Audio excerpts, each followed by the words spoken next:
sabedoria e conhecimento de Deus. Quão insondáveis seus juízos e inescrutáveis seus caminhos. Quem entendeu a mente do nosso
Graça e paz, meus irmãos. Eu quero fazer a leitura com vocês em Êxodo, capítulo de número 16, do verso 22 ao verso 30. Êxodo, capítulo 16, do verso 22 ao verso 30. As Escrituras dizem assim: Ao sexto dia, colheram pão em dobro, 2 gômeres para cada um. E os principais da congregação vieram e contaram a Moisés. Respondeu-lhes ele: Isto é o que disse o Senhor. Amanhã é repouso, o santo sábado do Senhor. O que quiser comer, cozer no forno, cozei-o. E o que quiseres cozer em água, cozei-o em água. E tudo que sobrar, separai, guardando para a manhã seguinte. E guardaram-no até pela manhã seguinte, como Moisés ordenara, e não cheirou mal, nem deu bichos. Então disse Moisés: Comei-o hoje, porquanto o sábado é do Senhor. Hoje não o achareis no campo. 6 dias o colhereis, Mas o sétimo dia é sábado, nele não haverá. Ao sétimo dia saíram alguns do povo para o colher, porém não o acharam. Então disse o Senhor a Moisés: Até quando recusareis guardar os meus mandamentos e as minhas leis? Considerai que o Senhor vos deu o sábado, por isso, ele, no sexto dia, vos dá pão para 2 dias. Cada um fique onde está, ninguém saia do seu lugar no sétimo dia. Assim descansou o povo no sétimo dia. Amém. Nós vamos orar, vamos louvar a Deus com o hino e voltamos. Nosso Deus, bendito seja o Senhor que tem sido o Deus da providência em nossas vidas. Bendito seja, Pai, o Senhor que tem sido o Deus Todo-Poderoso, aquele que tem nos dado o que é preciso para caminharmos, para vivermos, para fazermos tudo aquilo que precisamos. Continuamos, Senhor, pedindo por tantos lares que estão adoecidos, pedindo, Senhor, forças aos nossos irmãos, pedindo, Senhor, bênção aqueles que estão internados, cuide de suas vidas e dê a eles, Pai, a melhora que precisam.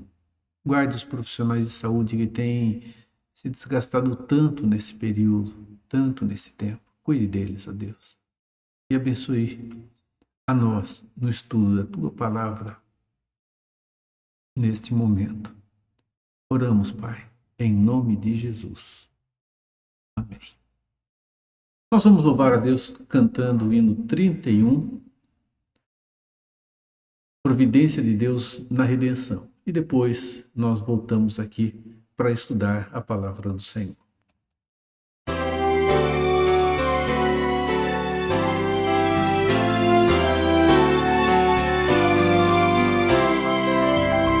Ó Deus, ó providência, sem ti não há viver. Vem dar-nos assistência do teu real poder. Tão só em ti confiamos e em tua proteção, pois só em ti achamos conforto e redenção. És nosso Pai,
Nós continuamos estudando os mandamentos de Deus.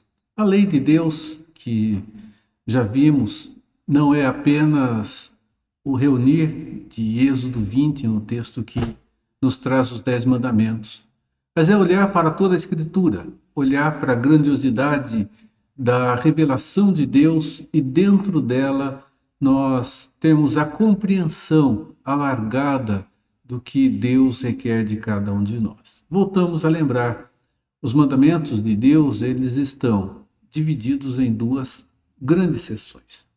Primeiro, o que Deus requer de nós para com Ele, as nossas obrigações para com o Deus Criador, o nosso Deus, o Deus Redentor, e as nossas obrigações para com aqueles que estão à nossa volta, para com o nosso semelhante.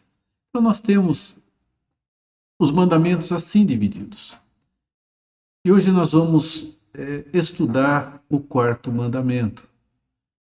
Lembra-te do sábado para o santificar.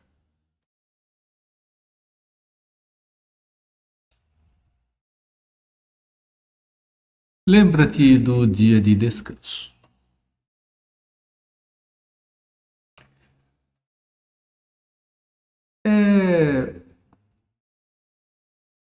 Em muitos momentos, difícil para muitas pessoas olharem para este mandamento e entendê-lo à luz do que vive a igreja cristã hoje. Olhamos para o texto das Escrituras e lemos: lembra-te do sábado para o santificar. E a igreja cristã, ela tem uma prática que envolve a sua vida de adoração acontecendo no domingo. Isso tem sido um dilema para muitas pessoas por uma falta de compreensão do que Deus nos fala dentro da dispensação da lei e, na sequência, na dispensação que chamamos de dispensação do Evangelho. Vamos lá.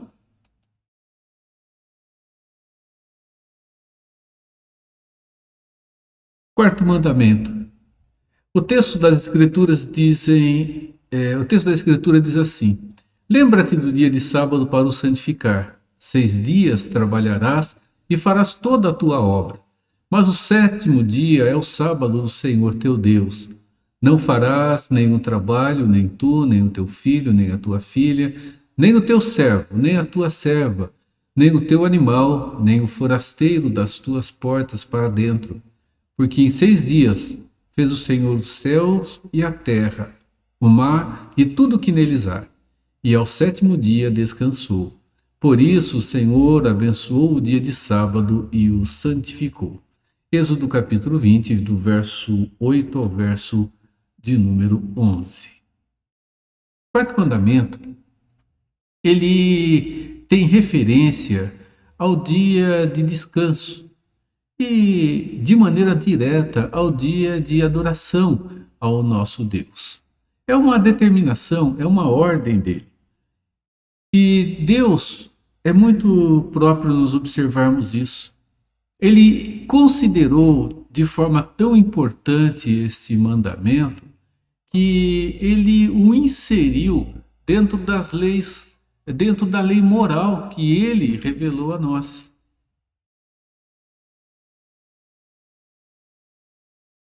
O descanso, meus irmãos, que Deus ele requer que nós o pratiquemos, é já uma prévia da redenção que ele garantiu a cada um de nós na eternidade futura. Vamos dar uma olhada dentro das Escrituras. Deuteronômio capítulo 5, versos de 12 a 15. Não tomarás o nome do Senhor teu Deus em vão, porque o Senhor não terá por inocente o que tomar o seu nome em vão. Guarda o dia de sábado para o santificar, como te ordenou o Senhor teu Deus. 6 dias trabalharás e farás toda a tua obra, mas o 7º dia é o sábado do Senhor teu Deus. Não farás nenhum trabalho, nem tu, nem o teu filho, nem a tua filha, nem o teu servo, nem a tua serva, nem o teu boi, nem o teu jumento, nem animal algum teu, nem o estrangeiro das tuas portas para dentro, para que o teu servo e a tua serva descansem como tu. Porque tu lembrarás que foste servo na terra do Egito e que o Senhor, teu Deus, te tirou dali com mão poderosa e braço estendido.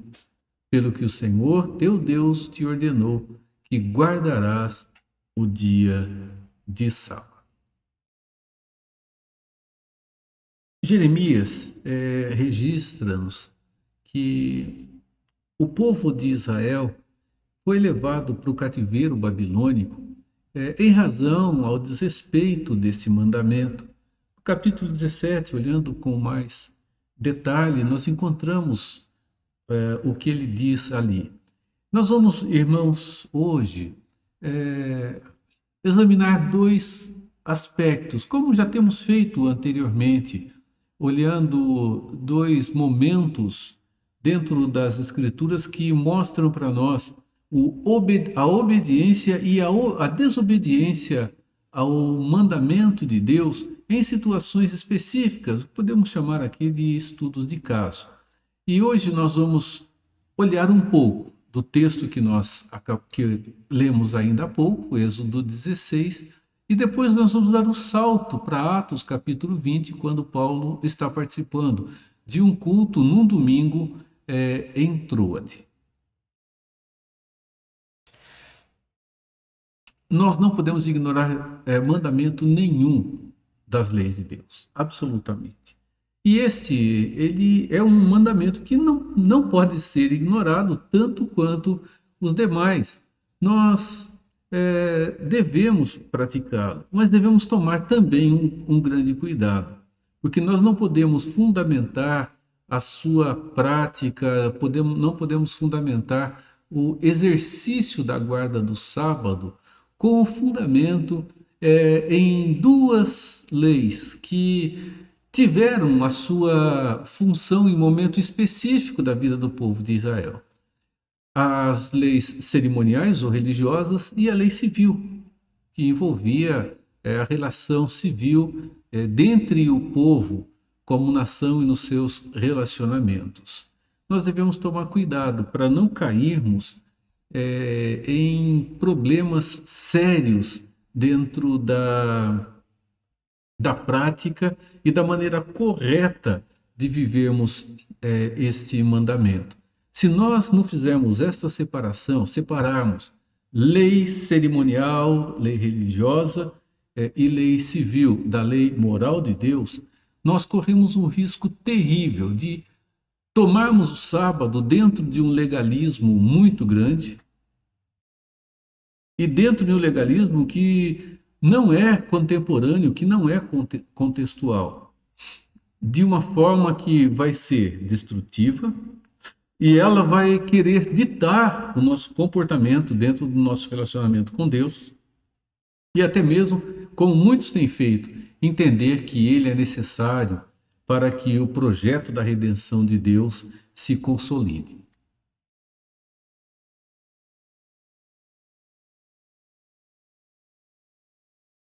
Meus irmãos, este mandamento, assim como os demais, eles fazem parte da lei moral de Deus. Essa lei que, sem o menor engano, ela serve para o seu povo em toda época e em todo tempo, e não está circunscrita a um momento histórico na vida do povo de Deus, como aconteceu com as leis civil e a lei religiosa que encontramos no Velho Testamento. A lei civil, ela teve o seu propósito e ela cumpriu o seu propósito quando o povo estava vivendo a sua relação de caminhada no deserto, a sua relação de entrada na nova terra. E a lei cerimonial ou a lei religiosa, ela regia a vida do povo no relacionamento com Deus. Ela já não é mais necessária, porque ela está totalmente cumprida na pessoa de Cristo Jesus. Então vamos lá, precisamos olhar para esse sábado, esse dia de descanso. O mandamento está assim redigido dentro das Escrituras, no texto que nós lemos. Lembra-te do dia de sábado para o santificar. É assim que ele aparece ali. É importante nós olharmos para esta palavra sábado, porque ela em hebraico, na língua em que está escrita, ela significa simplesmente descanso. É o Shabat, né? Que é assim chamado, ou o dia de descanso. Então, sábado, antes de todas as coisas, significa o descanso. E é correto entendermos esse mandamento da maneira como está aqui, substituindo uma palavra por outra. Lembra-te do dia de descanso para o santificar. Então, lembra-te do sábado, do dia de sábado para o santificar, ou lembra-te do dia de descanso, ou do Shabat para o santificar.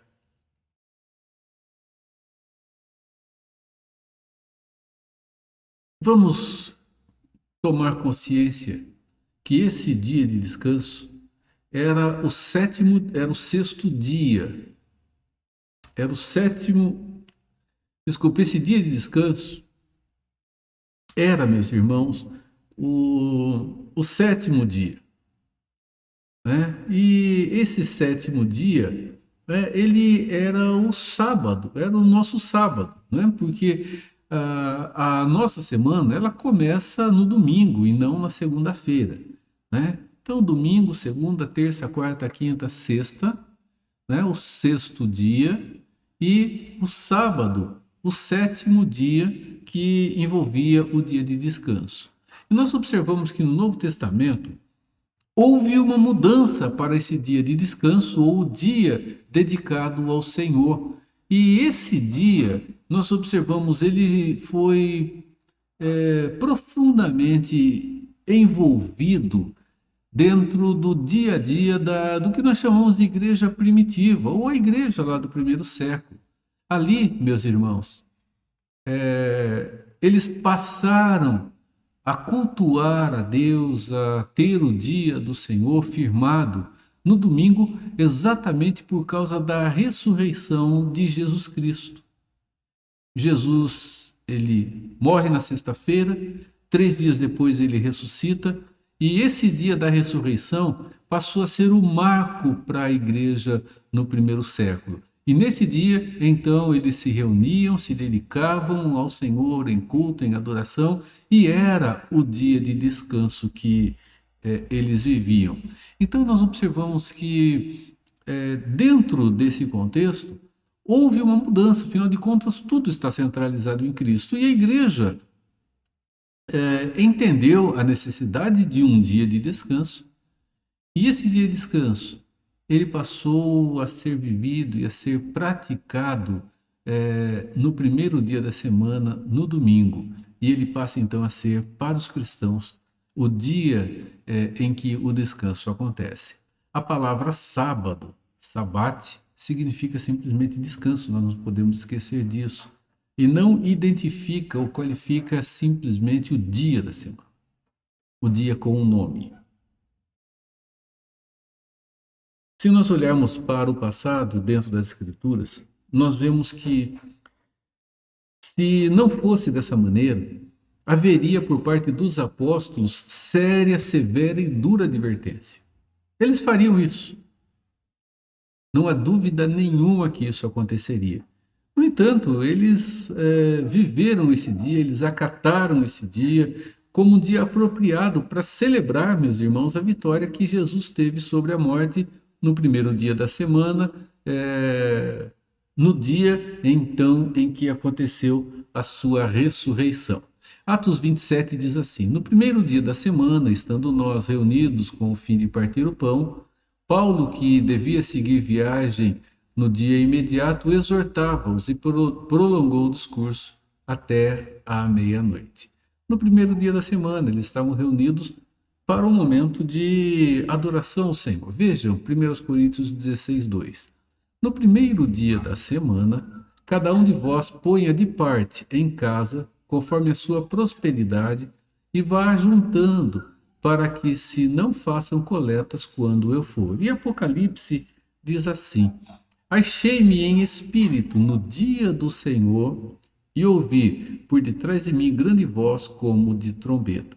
Irmãos, a, a prática do dia de descanso, o dia de adoração, ela foi amplamente vivida, aceita, eh, dentro da igreja do Senhor Jesus, dentro da igreja que nós chamamos de igreja primitiva.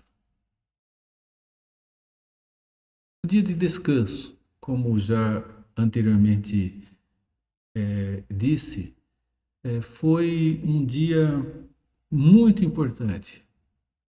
E muito importante dentro da concepção do próprio Deus. E foi tão importante que Deus inseriu o dia de descanso dentro da sua lei moral. Ele colocou o dia de descanso como uma necessidade e ele o insere dentro da lei moral de Deus, dentro da sua lei moral, né? Então, a gente vê algumas expressões populares, né? Quando falamos sobre alguns dias em particular, né? Dizemos, dia das mães, todo dia é dia das mães, dia dos pais, todo dia é dia dos pais. Algo semelhante acontece quando se usa a expressão dia do Senhor. Afinal, não precisamos um dia do Senhor, todo dia é dia do Senhor. E isso absolutamente não está equivocado. Isso está certo. Quando, meus irmãos, alguma coisa que existe, criada por Deus, não foi dele. Sempre tudo foi dele, do Deus Todo-Poderoso, do Deus Criador. E ele decidiu, meus irmãos, designar um dia que fosse separado e santificado para que pudéssemos descansar e adorá-lo com propriedade naquele dia. Afirmar que todos os dias são dias para vivermos como o dia do Senhor, meus irmãos, não ajuda em nada a igreja, né? Absolutamente, não ajuda em nada. Se nós afirmarmos que nós não precisamos separar um dia especial para cultuar e para adorar ao Deus Todo-Poderoso, não vai fazer, não vai trazer nenhum benefício para a igreja. Vai acabar até mesmo banalizando a reverência que nós precisamos ter ao Deus Todo-Poderoso, ao nosso Deus. Então, meus irmãos, se nós permitirmos que isso aconteça dessa maneira, todos os dias são dias do Senhor, nós incorremos num grande risco de tornar a lei de Deus, a lei moral de Deus, que tem o seu absoluto, em uma lei não objetiva, mas ela subjetiva. O que quer dizer isso? Uma lei que depende da interpretação de cada pessoa, e cada pessoa passa a ter a liberdade de interpretar as leis de Deus segundo a sua própria concepção. E, meus irmãos, isso é um problema muito sério, porque o nosso coração, ele, por mais que esteja afinado com Deus, ele ainda não está afinado com Deus da maneira como precisa. E nós vamos passar a viver um legalismo que nos fará juízes uns dos outros. Isso é muito perigoso, né? Nós não devemos tentar, com aspas aqui, melhorar aquilo que objetivamente Deus deixou para o nosso benefício. Deus deixou para nossa vida de aproximação com Ele, para nossa vida de crescimento pessoal. Nós não devemos querer melhorar, né, absolutamente aquilo que Deus já nos deixou de forma perfeita. É como a história, né, de alguém que pegou um sermão de um pregador famoso e foi pregar esse sermão e disse: eu dei uma melhoradinha nele e preguei, né? Irmãos, às vezes tentamos fazer isso, às vezes tentamos melhorar o que Deus nos deixou e às vezes tentamos até mesmo justificar Deus dentro das suas ações, e Deus não precisa disso. E a verdade de Deus, ela não depende da maneira como eu acho que ela deve ser. Ela é o que ela é, revelada pelo Deus Todo-Poderoso. E nós observamos o seguinte, que Deus, ele afirma que há um dia que deve ser santificado. Vejam a expressão que nós temos lá no verso 8 do capítulo 20. O que Deus requer? Ele disse: lembra-te do dia de sábado para o santificar. É um dia que deve ser santificado. Então Deus afirma que nós devemos observar o dia de descanso e devemos santificar esse dia. O que significa isso? Significa separar esse dia para um fim específico. Esse é o significado da palavra santificar. A palavra santo significa separar ou criar uma separação, ou desmembrar, ou com o objetivo de fazer com que haja uma distinção entre as partes. Então, quando Deus diz, lembra-te do dia de sábado para o santificar, Ele está dizendo, lembra-te do dia de descanso para separá-lo para um fim específico. E esse fim específico envolve dois aspectos. Primeiro, o nosso descanso pessoal. Segundo, nesse descanso, adoração ao Senhor, o Deus Todo-Poderoso. Significa que, além de uma mudança na nossa rotina diária, é um dia de dedicação em adoração e culto ao nosso Deus. Se Deus disse, lembra-te do dia de sábado para o santificar, e é um mandamento, isso nos leva à seguinte situação.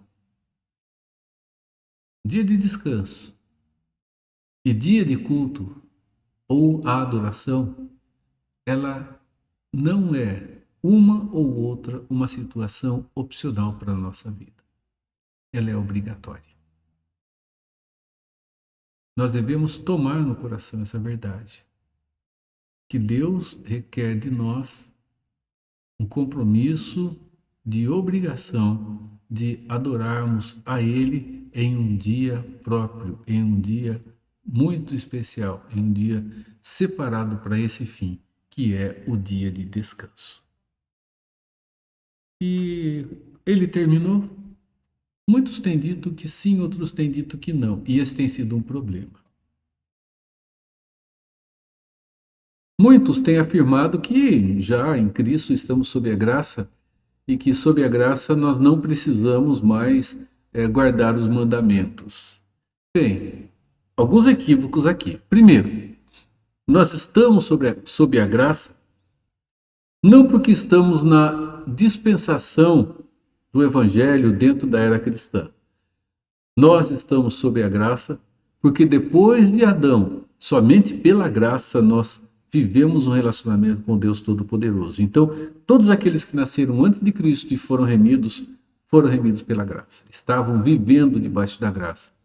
Mesmo que ali ainda vivessem debaixo da dispensação da lei, que apontava diretamente para a pessoa de Cristo Jesus.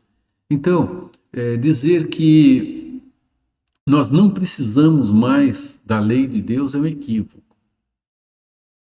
Segundo, quando falamos em lei de Deus, nós nos referimos a uma lei que é permanente, a uma lei que é essência do próprio Deus dentro da sua vontade que é revelada a nós. Por isso, lei moral. Nós não estamos sujeitos à lei cerimonial, como eu disse. Nós não estamos sujeitos aos cultos que eram praticados antes da vinda de Cristo. Aqueles rituais todos. Mas não estamos isentos da adoração, não estamos isentos do culto, nós não estamos isentos da vida de comunhão. Comunhão com Deus, comunhão uns com os outros. Absolutamente. Então, nós devemos tomar um pouco de cuidado, porque pensando que a lei de Deus ela ainda é presente, ela serve para a nossa vida e ela é necessária para nós, podemos incorrer no erro de entender que a lei ela é necessária para que nós conquistemos algo dentro da salvação do Deus Todo-Poderoso. Somente Jesus conseguiu, somente Ele fez. E a lei de Deus hoje, ela serve para a nossa santificação. Ela serve para o norte da nossa vida no nosso relacionamento com o Senhor. O nosso relacionamento dentro da redenção. Sabemos que se pessoas que não conhecem o Evangelho praticarem a lei de Deus, eles terão benefícios também. Não redentores. Porque temos ali direção de Deus para a boa vivência que precisamos ter.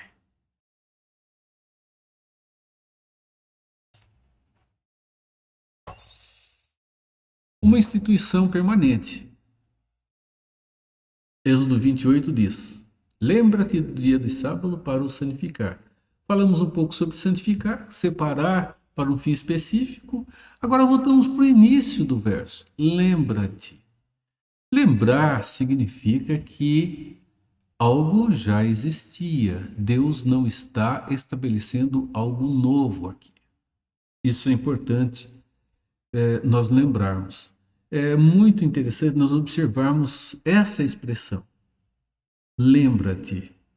Porque, irmãos, Deus não está aqui, como eu disse agora, estabelecendo um valor novo. Esse valor já foi estabelecido por Ele. E Deuteronômio nos mostra isso. O dia do sábado foi estabelecido e instituído por Deus quando da sua criação. Ele cria em 6 dias, no 7º dia ele descansa, e ele o faz mostrando que nós devemos também preservar esse dia dentro da mesma verdade e dentro da mesma realidade. Irmãos, Deus nos fez, constitucionalmente falando, na base do 6-1. Nós devemos trabalhar 6 dias e descansar um dia. É assim que a nossa constituição física foi elaborada por Deus. Foi assim que Deus nos fez. Então, fisicamente, emocionalmente, nós precisamos de um dia de descanso. E esse dia de descanso, ele refaz-nos fisicamente, emocionalmente e espiritualmente numa relação de adoração a Deus. Vamos lembrar que culto significa uma oferta da nossa vida. Nós não vamos para buscar, nós vamos para oferecer. E nessa oferta nós saímos beneficiados. Nós nunca podemos deixar de lado isso. Nós devemos entender culto como serviço. Se o serviço é o que nós prestamos a Deus. Irmãos, para que isso nos ajude, basta que entendamos que o culto é o desabrochar de uma vida toda, de uma semana toda vivida na presença dele. Segunda, terça, quarta, quinta, sexta e sábado. Vivemos diante de Deus. No domingo, por tudo aquilo que vivemos, por tudo aquilo que Deus fez em nós, por toda a força, por todo o cuidado que Ele teve conosco, nos permitindo chegar até aquele momento, pela salvação, pelas dádivas todas que Ele nos concedeu, nós chegamos para adorá-lo. Simplesmente, nós não chegamos para buscar absolutamente nada. Nós chegamos, sim, para oferecer um sacrifício vivo, santo e agradável a Deus, que é o nosso culto racional. Sabemos o que fazemos. Sabemos por que estamos fazendo, reunidos em culto, reunidos em adoração. Lembra-te, isso significa que o dia de descanso vai além da lei de Moisés. Então, dessa maneira, nós vamos ver que o princípio não mudou. Absolutamente. Se lá atrás apontava para Cristo, hoje se consolida em Cristo. Significa que a sua verdade continua valendo da mesma maneira. Irmãos, Jesus disse: eu não vim para revogar, eu vim para cumprir.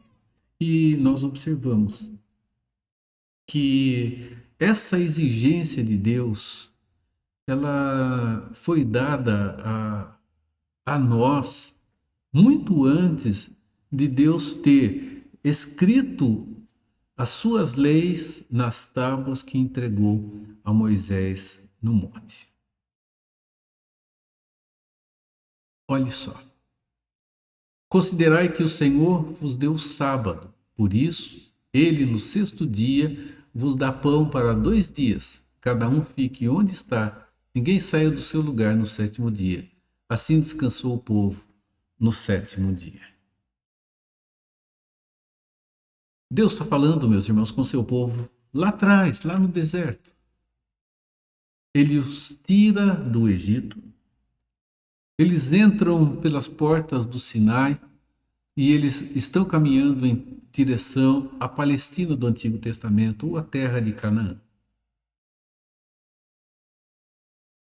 E ali, a relação da desobediência acontece. O texto que temos, nós lemos parte dele, mostra como o povo foi rebelde a Deus. E foi muito rebelde, não foi pouco rebelde, não. Era muita gente, meus irmãos. Segundo as Escrituras, fazendo uma conta, alguns têm chegado até mais do que isso, havia entre 1,5 milhão a 2 milhões de pessoas andando pelo deserto. Era muita gente. Pensar na cidade de Campinas, em São Paulo, aquela população saindo, caminhando juntas em uma mesma direção. Então, a quantidade de pessoas era extremamente alta, extremamente numerosa. Não estamos falando em um grupo de 15, 20 pessoas. Né? Era um desafio enorme ter que sair e conduzir esse povo. Meus irmãos, que luta que Moisés deve ter enfrentado, né?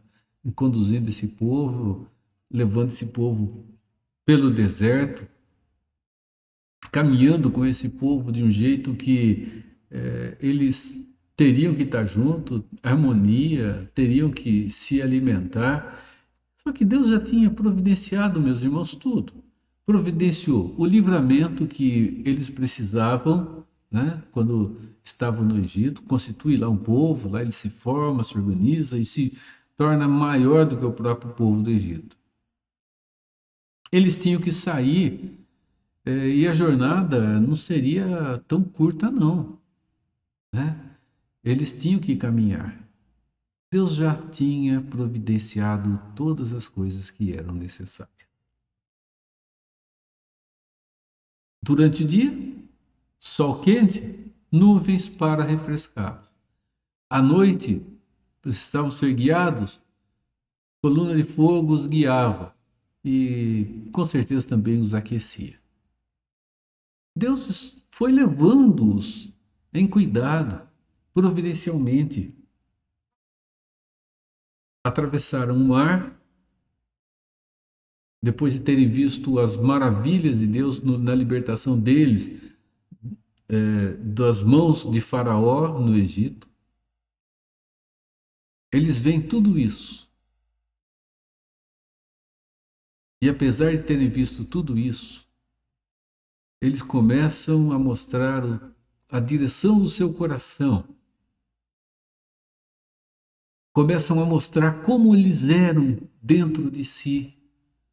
Quando pecam, reclamando, afinal de contas, do que eles estavam vivendo.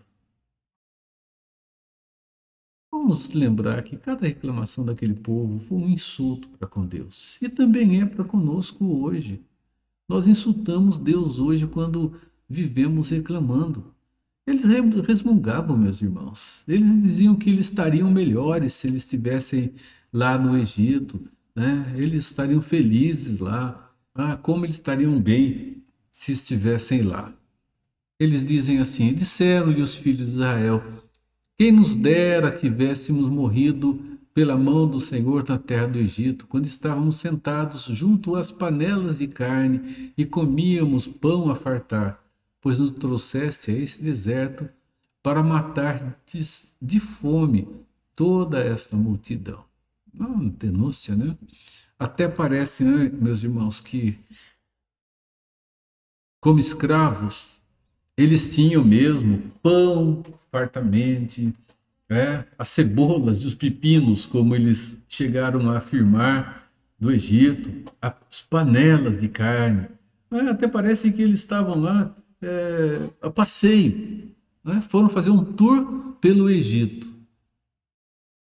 E nesse tour pelo Egito, né, eles comeram nos melhores restaurantes egípcios e coisas assim. Eles eram escravos, meus irmãos, construindo tijolo de palha e barro. Eles estavam desse jeito. E eles reclamam de um Deus que estava dando a eles proteção de dia, proteção à noite. E não só isso, carne, ele estava alimentando-os.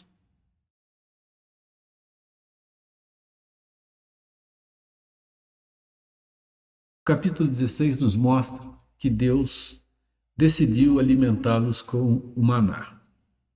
O maná, um alimento extremamente rico e nutritivo que Deus mandava todo dia. Todo dia caía maná do céu.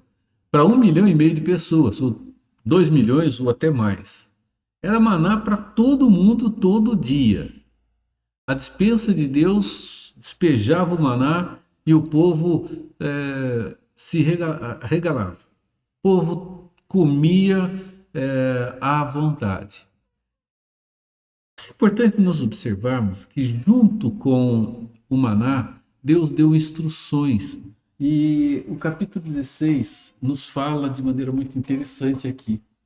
Então disse o Senhor a Moisés: eis que vos farei chover pão do céu pão, e o povo sairá e colherá diariamente a porção para cada dia, para que eu ponha à prova se se anda na minha lei ou não. Deus estava provando o povo.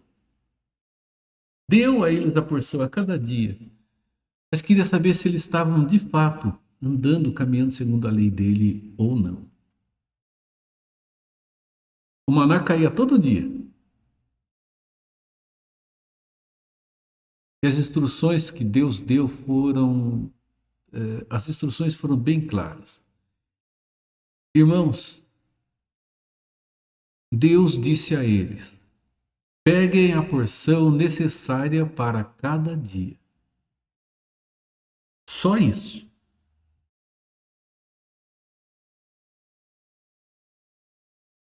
Não deveriam colher para o dia seguinte. Somente no sexto dia deviam colher porção dobrada, porque no sábado não teria o maná e eles se alimentariam dele. Sábado era o dia de descanso, era o dia santificado ao Senhor. Então, naquele dia, eles não estariam trabalhando ou colhendo o maná. Muitos, meus irmãos, desobedeceram ao que Deus havia dito. Muitos não levaram em conta os mandamentos de Deus. E Deus fica irado com isso.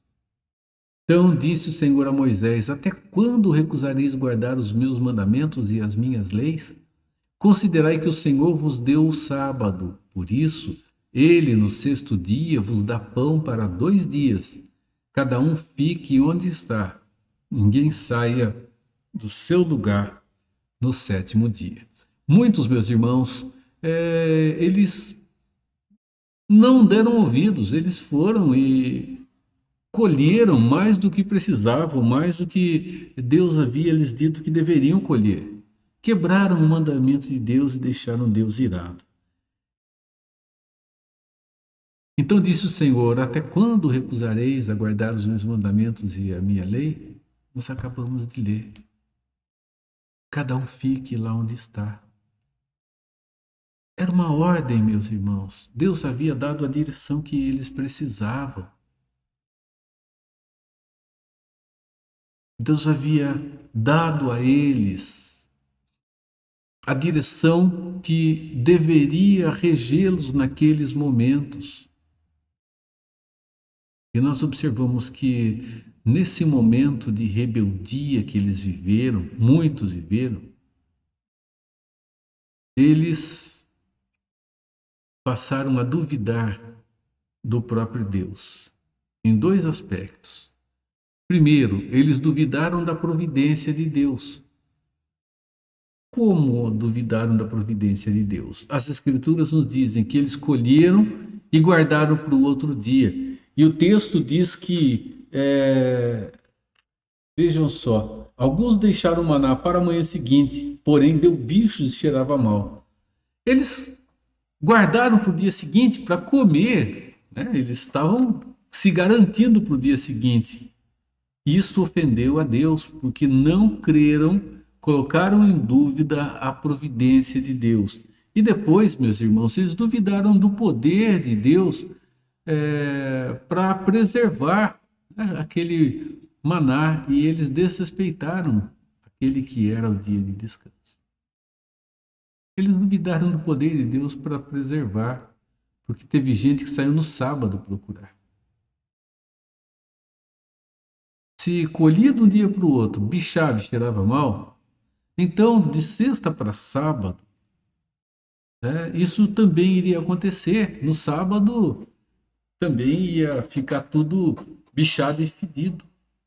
Eles duvidaram que Deus poderia preservar aquele maná, aquele alimento de maneira própria para consumo no dia seguinte.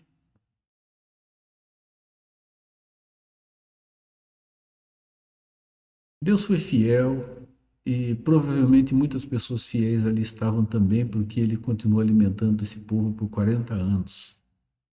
Por 40 anos andando no deserto, comendo maná e com roupas que não se desgastavam. Roupas que, por mais que usassem, sandálias, por mais que eles caminhassem, o couro não ressecava, a sola não afinava. E foram e atravessaram todo esse tempo, toda aquela extensão. E as sandálias dos pés foram conservadas. Suas roupas foram conservadas. A integridade física foi conservada.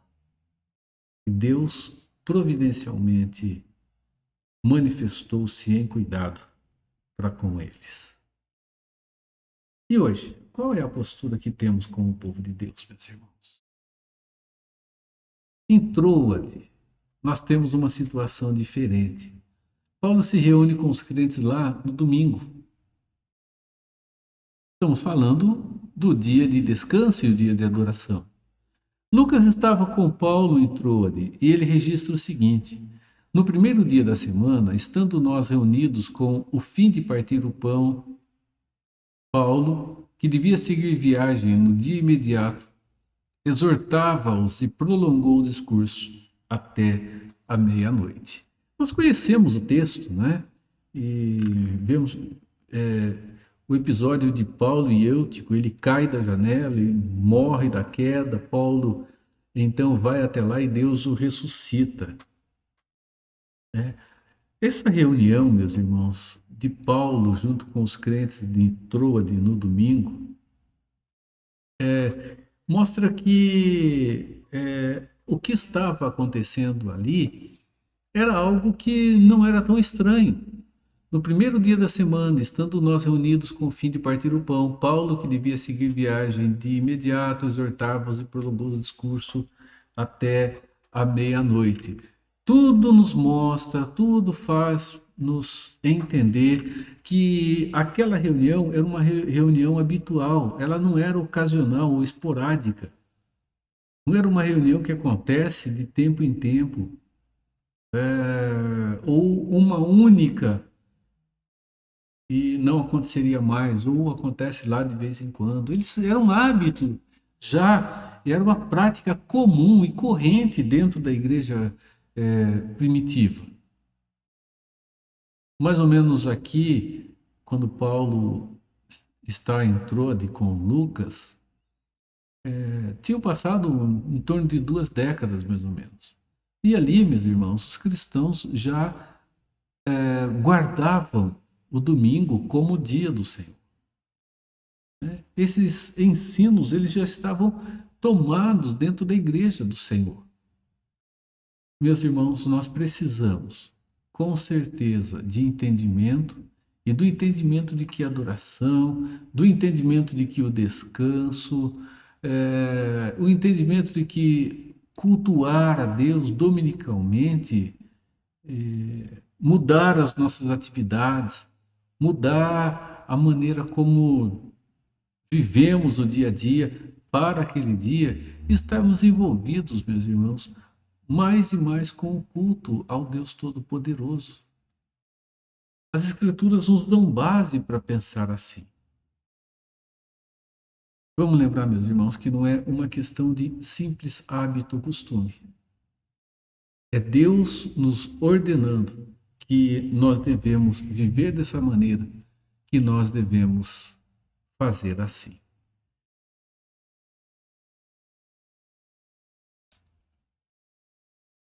Sábado cristão ou domingo, nós não nos prendemos ao legalismo da lei cerimonial ou da lei civil. Nós estamos seguros dentro da lei moral do Deus Todo-Poderoso, que nos mostra a nossa relação com Ele, a nossa relação com as pessoas, e mostra, meus irmãos, que o viver dos mandamentos do Senhor só nos ajudam a crescermos em graça e sabedoria diante do Deus Todo-Poderoso. Mudança de atividade, descanso que é tão necessário. E esse dia de descanso, um dia em que nos reunimos para louvar, para adorar e engrandecer o nome do Deus Todo-Poderoso. Irmãos, que em Cristo sua bênção continue com a vida de cada um de nós. Amém. Vamos louvar a Deus e depois nós voltamos para encerrar o nosso estudo desta noite.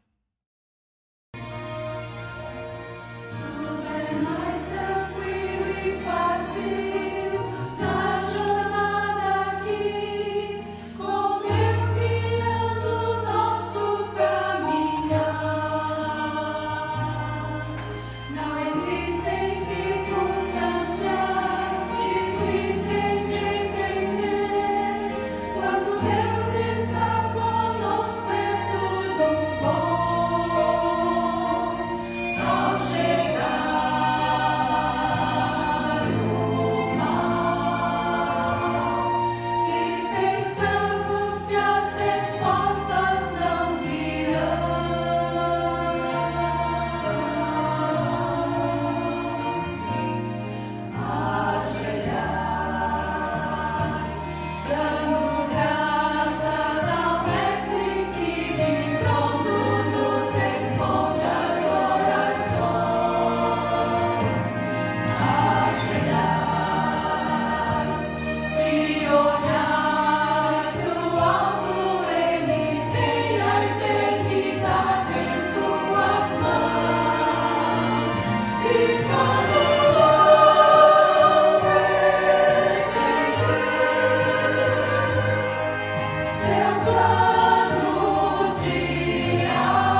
Vamos orar. Senhor,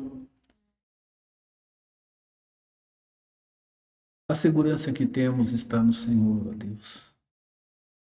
Um Deus fiel que, com poder, tem nos preservado.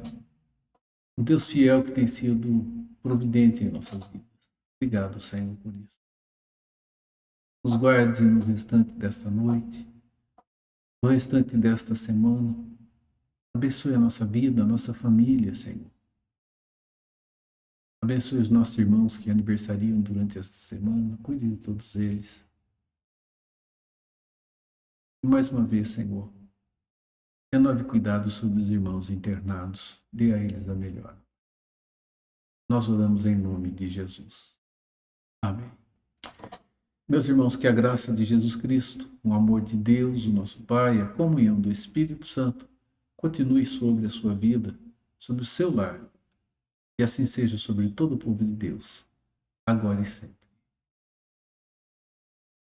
Deus abençoe, Deus renove a vida de cada um de vocês, meus irmãos. Seu lar, seu dia a dia. Amém.